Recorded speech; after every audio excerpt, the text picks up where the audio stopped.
Здравейте, приятели на Spotify, целият спорт на едно място. Съжалявам, за доста дълго време нямаше клипове. Ще се постарая да направям или един по-дълъг клип, или няколко по-кратки, които ще бъдат качени на различна тематика днес, утре и други ден. В течение на видеото ще преценя дали ще бъде един клип или ще бъдат три по-малки, но ще си поговорим за няколко неща. За дербитата в Европа, които предстоят, за предстоящото приключение в А група на Левски, ЦСКА и Лудогорец, битката за титлата, както и за топ 4. Невероятно глупавото турне на националния отбор, за което аз мога да кажа, че се хващам за главата с 200. И за стабилните световни квалификации. Всъщност ще направя две клипчета, едно днес и едно утре. Като днес ще си поговорим, както и в утрешното клипче, което ще бъде това, което предстои през уикенда, ще си поговорим и за Евролигата, за спадане в Фенербахче, за възхода на Валенсия и общо взето за всичко по-интересно на баскетбола, за битката за плейофите, за връщането на Джейсън Тейтъм доста по-рано и така нататък. Ще имаме доста неща, които да изговорим. Започвам обаче с безумното турне на националния отбор до Джакарта. Като гледам какво е времето, 10-15 градуса, да отидеш на 35 с влажност на въздуха, летиш 16 часа, за да играеш срещу вратар, който се казва Манго и не, това не е Ръсен, това е вратаря на Соломоновите острови. Да играеш срещу Бекъм Путра, или както аз му виках, Бекъм Вагина, по-култура ще го кажа, срещу пълни анонимници, въпреки че в Индонезия личат доста стабилни имена, където играят в сравнително средноевропейски отбори, че и нагоре. Там повечето бяха холандци, но това за мен е безумие. Сега ще играем с Молдова и доколкото знам непотвърдена контрола ще има с Косово, която, вярвайте ми, хич няма да е лека. И защо по дяволите всеки реши да кръшне за този турнир? Чочев и Недялков не бяха извикани, оттам Кристиян Димитров симулира за мен лично контузия, надявам се създаването не се лъже, но се надявам лично да се надяваш да е контузен или да не се надяваш да не е ли контузен или аз не знам какво да правиш в такава ситуация, защото създаването шега не бива. Отделно Илия Груев не дойде, но разбираем ангажиментите му с Лиц, извинявам се, и битката за оцеляване са много по-важни от някакъв матч с Соломоновите острови, потенциално беше с Сейнт Китс и Невис. Другото обаче, което ми направи много приятно впечатление, беше Владо Николов при футболистите. Страхотно, два пъти се създаде ситуация, един път излъга двама, надбяга ги, после проби и вместо да шибне в близкия ъгъл, би в центъра на вратаря и вратарят на Индонезия спаси. Втория път Марин Петков му я даде от десния фланг и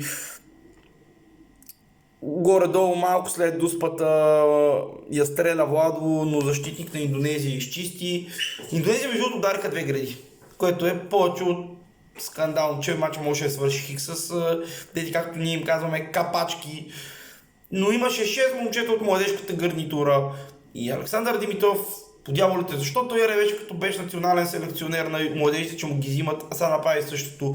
И то след като България при победа над Азербайджан и при победа над Гибралтар, която беше с 0 на 1, беше толкова мъчно за гледане. Не знам.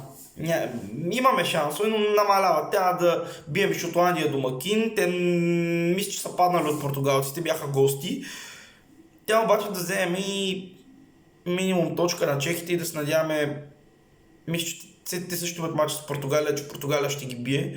И ще сме втори заради по-добрите показатели. Ако може да се опитаме и да ги победиме там, няма да е лошо. Но с оглед на това, че Андора се превръща в препани камък на Англия За трети път в рамките на година. 2 победи в Лигата на наци, в световните квалификации с по 1-0. Вярно.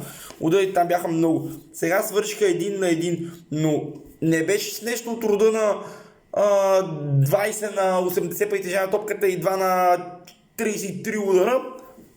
Мисля, че 8 на 9, като изравнителното попадение за Англия падна в 92-та минута.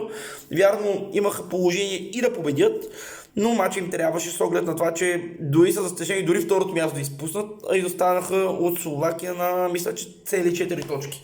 Да, ще имат и пряк матч в Англия, който ако го вземат разликата ще е точка, но въпреки всичко. И смятам да премина към световните квалификации, където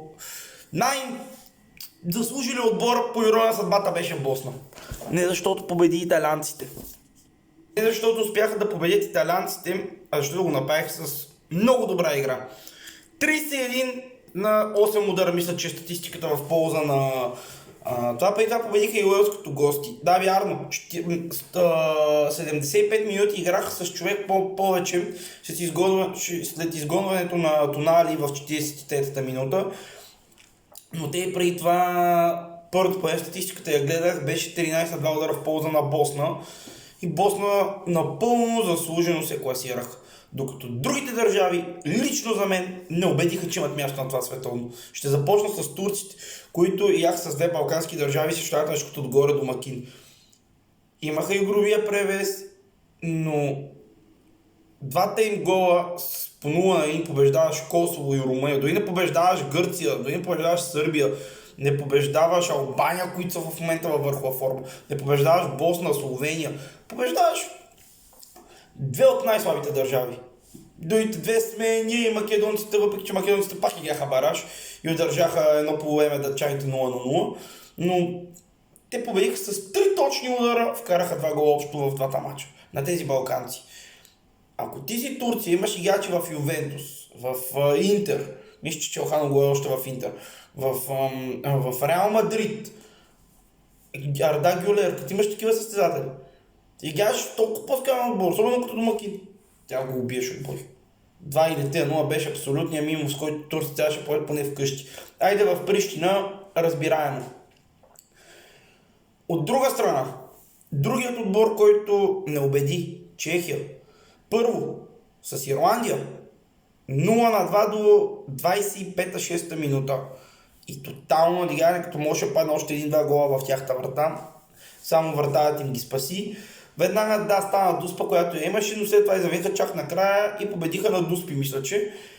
След това вкараха ранен гол на датчаните, но след това яха парк да бъс. С нищо не показаха, че искат да вкарат втори гол.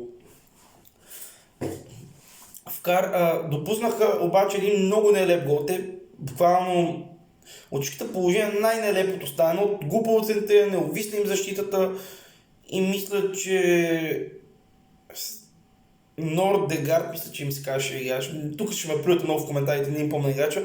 Засече с глава, гледах го този матч, но после до 91-2 минута на редовното време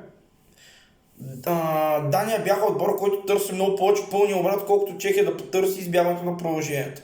В последните съдията беше дал 5 минути продължение. В тези 5 минути, в първата или във втората минута се сетиха чехите, че ще нападат. И после вкараха отново един безумен гол, то беше и с рикошет. И мисля, че Крейчи я вкара. И в втората минута на второто положение Дания пак изравни. Този гол го пропуснах, защото вече гледах италианците, бяха ми по-интересния матч. И разбрах, че са паднали после до смисъл при този игрови превес и при тази слаба игра с Ирландия, никой не може да ме увери, че Чехия заслужаваха повече от Дания, повече от Ирландия да са на това световно. И Рой Парат, и Кристиан Ериксен, всичките тези имаха много повече какво да доказват. Накрая Швейц, да, победиха Украйна, но с гол в 45-та минута за 2-1, с гол в 89-та минута за 3-2 и отново с много по-силна игра на поляците, особено през първото по време, където 2-1 беше резултата за шведите, но 2 на 10 мисля, че беше статистиката, притежанието беше за Полша, всичко беше за Полша. И за мен Левандовски и компания много повече заслужаваха да бъдат в Америка, Щатите. И в същото време, каква радост за Босна. След 2014 година, където признавам си, не им помня групата, те за втори път на световно, в рамките на 12 години. Всъщност, какво общо между България и Италия? Че последните мундиала ги пропускаме. Ха-ха, първо априлски хумор на 2 април обаче. Но интересно е, че италианците като по-класен отбор, вместо да тиснат, като вкараха гол, да вкарат втори. Все пак аз, че в Босна в един момент Босна ще напъне, ако се задържи 0-1. Те решиха да изчакат на контра и 79-та минута бяха наказани. Мисля, че с глава също допуснаха изравнителния гол.